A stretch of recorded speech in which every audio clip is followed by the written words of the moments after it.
All right, and now back for part 3. We, as in Oklahoma, I am an Oklahoma diehard. It's the only college football team I will reserve in these reviews because I've been watching them since I was able to watch football. It's the reason why I'm as passionate about football as I am. Oklahoma faced an Illinois State, a number 6 FCS ranked Illinois State, and took them to town with John Mateer coming in, transfer from Washington State, going 30 for 37, 392, 3 touchdowns, and 1 interception. The rushing attack was not there. Why? Because we abused him through the air. There really wasn't a whole lot to say about this, and I'm not going to really sit here and harp on it. Oklahoma took care of business against an FCS opponent. But there was a lot of conservative rushing calls, running calls played, just purely because I guess they're trying to get Jaden Ott to be healthy because he's not been healthy for about 2 straight years, and he's continuing to not be healthy and not help the team that he was transferred to because he was injured early. Next game, Michigan, New Mexico, a ramp up, the 4th and final game of the Michigan saga for this week. New Mexico, they got to have their tune-up where they didn't get to blow out anybody, but they still handled business, beating New Mexico pretty easily, 17 to 24, or is that 34 to 17. There really wasn't a whole lot to say. Bryce Underwood showed out, 21 for 31, 251 and 1 touchdown. Justice Haynes, 16 for 159 and 3. They just kind of went up and down the field on him. Hawaii. I kind of checked in on Hawaii. Morbid curiosity got the better of me. This is why morbid curiosity and why curiosity killed the cat. Because I accidentally walked up on an abuse victim, aka Hawaii. It was at this moment when I was watching this game where I quite realized, the disparity between prospects. Yes, sir. The disparity between prospects for Hawaii and Arizona. Yes, they share them, but Arizona gets all the good prospects because of a coach in the 80s. But it was just a failure. I never had the opinion that maybe they could go out and beat a top-tier Power 5, but maybe dominate the Mountain West and make a run for it and then get their doors blown off somewhere else. But then the reality of what Hawaii actually has, they have some good players, but I think at this point, whenever I did my initial write-up on Hawaii, I wanted to be overhyped because I wanted to see the unrealistic expectations. The unrealistic expectation of them doing very well, given that it seems like a fun storyline. I really think the Rainbow Warriors making like a miracle run would be cool. But in this game, it was Micah Alejado actually being injured, playing injured with a ankle injury from week 0, and it played exactly like that. The offense wasn't having any part of it, and by the time it was over, it was 40-6, and it almost felt like Miami should never show up. Now, we get into Virginia Tech, South Carolina. This one was a Lenora Sellers kind of just doing his thing. It was a very fun game. I really love this one. This was 11-24 or some shit like that. This was South Carolina took care of business, but it felt really fun to watch that. It was an exciting game. It really, at 11-24, did not do it justice. And then you got, I guess, Notre Dame, Miami? Yeah, Notre Dame and Miami. A game which I think was last played for the national title in the 90s. Or 1990. CJ Carr looked kind of rusty for Notre Dame, and Carson Beck looked like the transfer that he is, playing very well transfer ball, aka playing Carson Beck's football.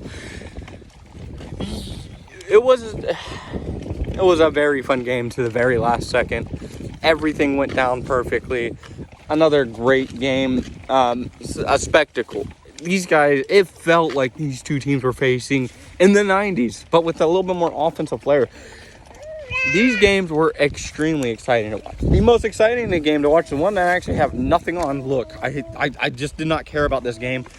And maybe it was because it was Monday, or maybe it was just because it quickly became the Bill Belichick show. The North Carolina TCU game is what I'm talking about.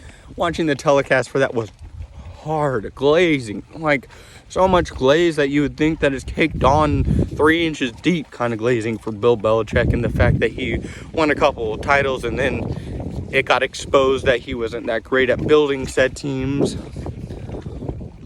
Well, he just got exposed in the college football for transferring in, trading, like getting 70 new players, and then not showing up. I think the thing that you have to do when you're coming in and trying to make an impact into a college, into a team that has been dormant and just been checked in, and then they check out for the last handful of seasons, especially with old man Mac Brown. They get another old man, Bill Belichick, who thinks himself a genius, but obviously he doesn't know how to get the right talent to coach. He knows how he needs to coach and knows what he needs to do to coach them well. But it's quite obvious, it is very quite obvious, that he doesn't know what he's doing when he's gathering this team together to coach him.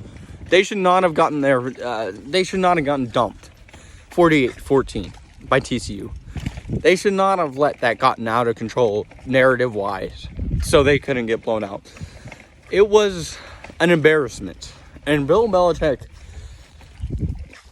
I would hazard to guess he's thinking about it real hard. And these kids are going to be dealing with this for a while. And I guess we'll see how many wins he ultimately gets. There should be a couple of gimmies on their schedule. I wouldn't know. I'm not following North Carolina football. And honestly, given the fact that this was my first review, and this is what I got for North Carolina, I'm probably not going to be watching them a whole lot. I'll probably be looking at seeing what their scoreline is just so I could say, oh, yeah, that's pretty cool. If I find myself watching North Carolina, it might be against a rival or just because I want to just check in.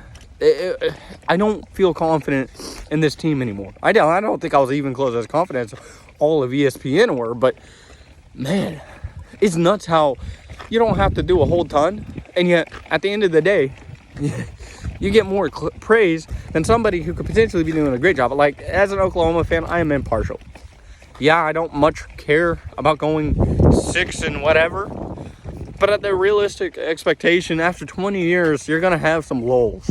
You can't just generationally, every single decade, year in and year out, be the best of the best, especially when you move into a better competition conference, and then they're changing the rules to make it more competitive. I think Brent Venables is getting the short end of the stick with all the past 30 odd years, well, 20 odd years, because let's be real, the most of the 90s for Oklahoma was mid.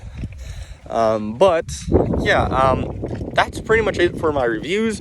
I already have my games, my slate of games for Saturday, for tomorrow, Friday, and Saturday set up. So my review probably will be up more reasonably on a Monday or Tuesday. Now that we regulated into something more regular on college football, it really was hard for me to process all this and take my deep breaths and really be able to review all this and get this all set up. I was going to do this as a podcast initially, but now it's just going to end up probably these recorded YouTube videos. I'm in the middle of scripting the actual big project, but in the meantime, until I get around to that, these are going to be the videos that are mostly going to be going up on my channel, from what I've decided.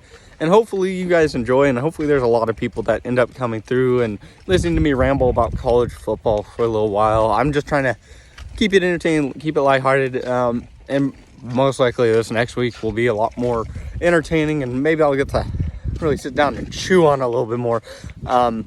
But like I said, I already got my slates lined up, and it's going to be a fun week to review. There's going to be a good handful of games to be really paying attention to, and no, I won't watch Dan Lanning and Oregon get what they say, mollywop Oklahoma State and Mike Gundy for his weird, stupid comments that he made, complaining about the NIL and being old man-like in that way.